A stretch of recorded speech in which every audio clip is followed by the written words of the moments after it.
Hello guys, welcome back to my channel the Hungers Dining. आजची आपली recipe आहे आलू आणि साबुदाण्याचे पापड। उन्हाळा लागला की आपण बऱ्याच प्रकारचे उपवासाचे पापड करत असतो, त्यातला हा एक प्रकार आहे।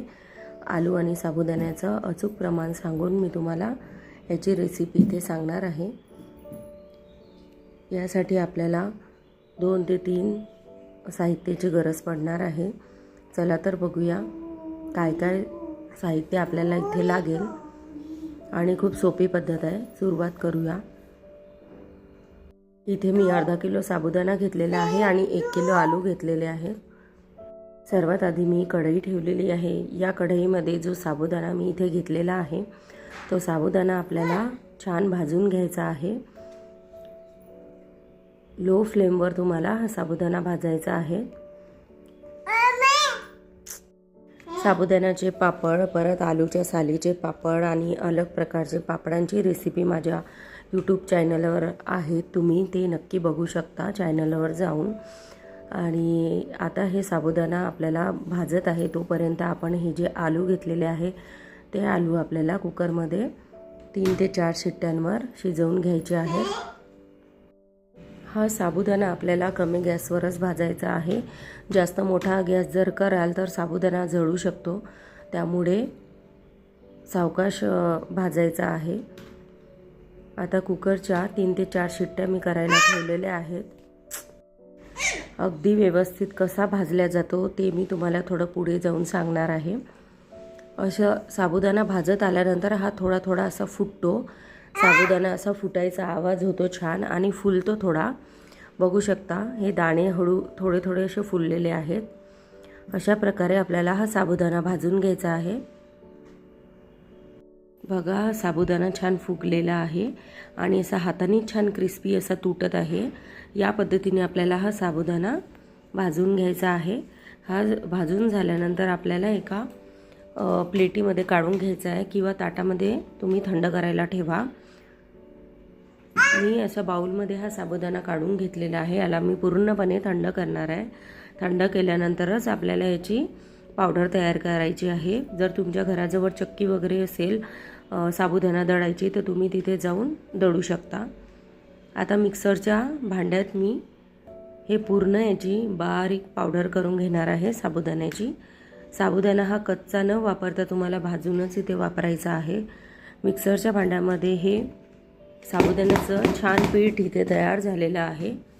आता हे जे साबुदाण्याचं पीठ आहे एकदा आपण चाळणीने व्यवस्थित गाळून घेणार आहे,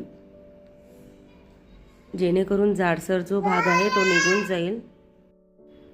बघू शकता पीठ गाळायची चाळणी असेल तर त्याने खूपच चांगलं, त्याने गाळलं तर अगदी व्यवस्थित बारीक पीठ आपलं इथे पडेल खाली।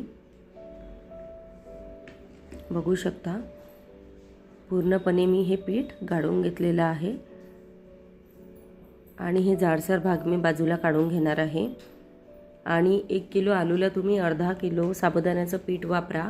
जर कमी पीठ वापराल तर जो पापड जो तयार होईल तो जळेल, त्यामुळे तुम्ही तेवढं लक्षपूर्वक करा। आलू पूर्णपणे शिजलेले आहे, त्याची साल काढून मी स्मॅशरनी याला गरम गरम आपल्याला स्मॅश करायचं आहे। थंड झाल्यानंतर आलू व्यवस्थित बारीक होणार नाही, त्यामुळे तुम्ही स्मॅशरनी किंवा एखाद्या ग्लासाने तुम्ही याला व्यवस्थित स्मॅश करू शकता।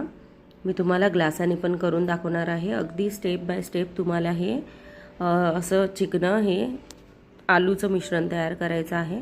आता जे बारीक दळलेलं पीठ आहे ते मी यामध्ये घातलेलं आहे। यानंतर चवीपुरते मीठ यामध्ये घातलेले आहे।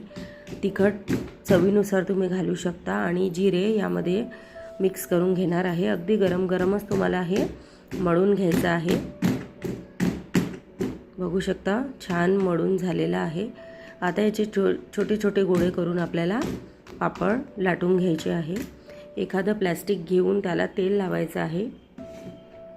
तेल लावल्यानंतर तुम्ही पोळपाटावर ठेवून हा असा जो गोळा आहे तो घेऊन या पेपरला फोल्ड करून फिरत्यानी या पद्धतीने आपल्याला हा पापड लाटून घ्यायचा आहे। जर तुमच्याकडे पुरी यंत्र असेल तर तुम्ही पुरी यंत्रामध्ये ही स्टेप इझिली करू शकता।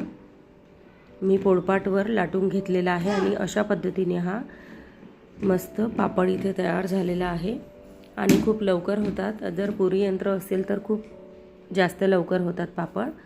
त्यामुळे तुम्ही नक्की करा. आणि एका जाड प्लॅस्टिकवर मी हे पापड वाळत घालत आहे. तुमच्याकडे प्लॅस्टिक नसेल तर तुम्ही ओढणीवर किंवा एखाद्या बेडशीटवर वाळत घालू शकता.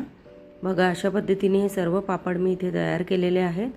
साधारण कडाक्याच्या उन्हामध्ये एका दिवसात हे पापड वाळतात, पण वाळल्यानंतर पण तुम्हाला 2 ते 3 दिवस हे पापड छान वाळवून घ्यायचे आहेत. खूप मस्त आणि खूप सोपी आणि उपासाला चालणारी ही पापडची रेसिपी आहे आणि खायला पण खूप टेस्टी लागतात. थोडंसं जाडसर पण तुम्ही हा पापड ठेवू शकता. आता मी तुम्हाला हा पापड तळून दाखवणार आहे. तेल आपण तापवायला ठेवलेलं आहे.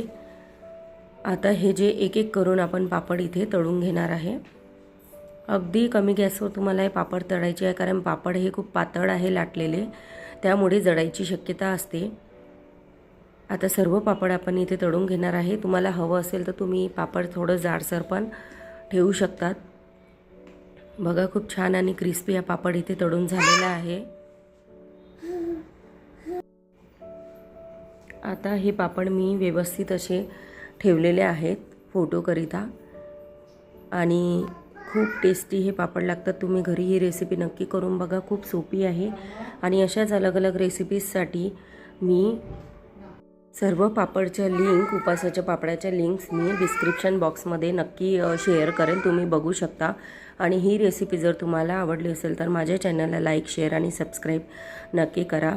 थँक्यू.